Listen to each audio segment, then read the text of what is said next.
Yo, bon, il y a quelques semaines j'ai déménagé, on a trouvé une nouvelle maison avec ma copine et le but de cette recherche était aussi d'avoir un grand jardin. Donc voilà, je vous cache pas que forcément j'ai pu débuter un nouveau petit terrain et je vais vous mettre l'avancée régulièrement, au moins sur YouTube, sur les réseaux sociaux, quelques photos et puis voilà. Donc grossièrement je vous explique. Donc il va y avoir une ligne avec un petit départ en hauteur en pavé, donc pour toujours bien rouler, et puis pour se lancer une petite ligne un peu pump track, un peu trail, un petit peu flow on va dire, avec un retour comme ça sur le côté, tout en trail, sûrement en double ligne. Donc l'objectif c'est quand même d'avoir un truc assez complet pour pouvoir s'entraîner un petit peu. Là où je suis, c'est une région assez pauvre en vélo. Il n'y a pas trop de trail, etc. Faut vite faire une bonne grosse demi-heure.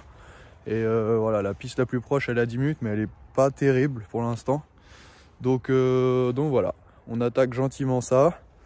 J'ai quelques potes qui sont déjà venus m'aider et qui vont venir m'aider, donc ça va être cool. Mais l'objectif, c'est vraiment de tout faire à la main. Je veux vraiment pas avoir d'engin, etc. Avoir des grosses compressions, vraiment avoir un petit côté un peu plus trail authentique, entre guillemets. Et puis c'est toujours cool de pouvoir creuser, et puis c'est un peu plus ça fait un peu plus plaisir quand on voit le résultat, quand on a tout fait à la main quoi.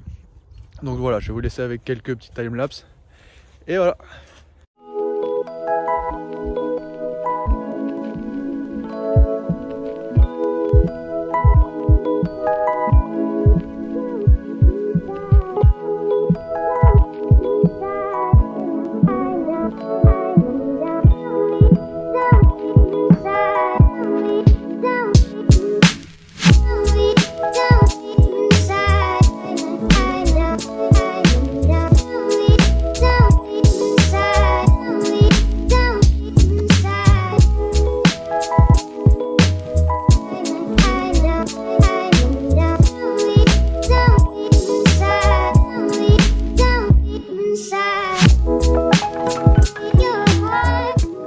Bon, on est sur 2 jours après la dernière fois que j'ai posé le téléphone pour faire quelques timelapses et les dernières mises à jour du coup. J'ai pas mal avancé, je vais vous faire quelques petits clips là-dessus.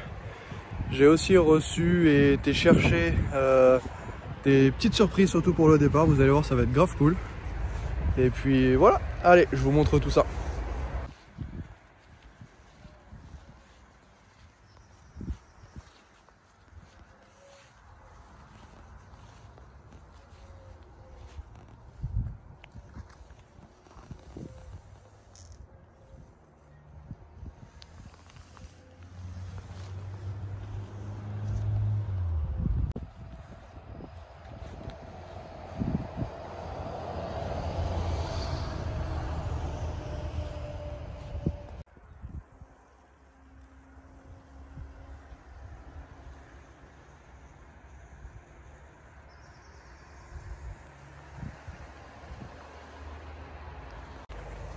Bon, vous avez pu voir, j'ai pas mal avancé.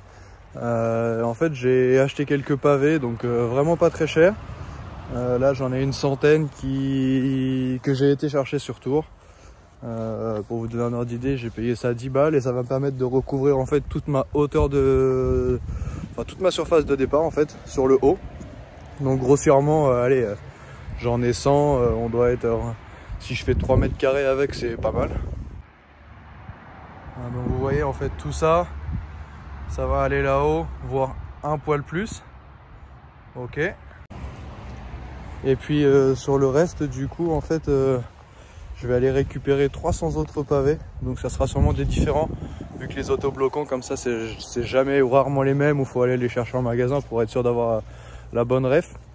Donc en gros je vais recouvrir le haut avec ces pavés là. Et puis en fait je vais essayer d'arriver au moins jusqu'au premier roller. Donc il doit y avoir, il me semble, 8 mètres je crois. Donc avec les 300 autres je vais essayer d'au moins de passer le roller et d'arriver dans la compression. Comme ça au moins je suis sûr d'avoir toujours le bon speed et ça peut être grave joli aussi. Et en plus de ça, du coup c'est vrai que ça ne demande pas trop d'entretien. Un petit coup de désherbant si l'arbre pousse, je vais pas mettre de géotextile en dessous, hein. Je vais pas me faire chier non plus. Donc voilà. Pour ceux que ça intéresse, je vais essayer de prendre tout en timelapse. Je vais peut-être pas faire ça ce week-end. On verra ça, je pense que je m'y poserai quand il fera vraiment beau et tout, pour pas avoir les mains gelées. Mais en gros, il faut bien mettre du sable en dessous. Ok, ça permet de bien calibrer, que ce soit toujours plat. L'idéal, c'est de compacter en dessous, mais déjà, je peux pas prendre de plaques vibrantes parce que la terre va coller. Et puis même si je tasse un petit peu, vu qu'on vient juste de mettre la terre, bah forcément, ça va pas se tasser tout de suite. L'avantage que j'ai, moi, c'est qu'en fait, j'ai tout fait en cailloux en dessous, tout en gravat, en récupération. J'avais un gros tas de gravats que j'ai réussi à évacuer. Merci à mon pote Bruno. C'est cool d'avoir donné un bon coup de main là-dessus. On avait évacué la moitié. Donc voilà, en gros, le départ sera fait en pavé. Et puis le reste, on va essayer de faire tout en terre. J'ai quelques belles poutres qui sont un peu en train de pourrir que je pense que j'utiliserai. Je vais essayer de faire toute une récep en rondins de bois. Là, je vous montrerai plus tard quand Hugo sera là, on va creuser un petit peu. Et puis on va essayer de faire la récep du hip, voir après la compression, pourquoi pas, on verra. Et puis voilà. Je vais vous mettre quelques timelapses de tout ça et puis on se retrouve plus tard. Allez.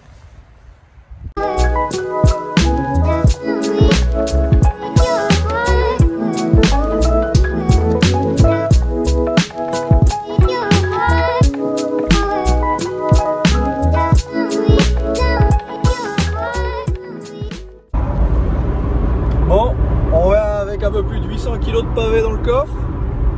Je pense qu'on a de quoi recouvrir un beau petit départ et puis quelques bosses. Allez! Yo!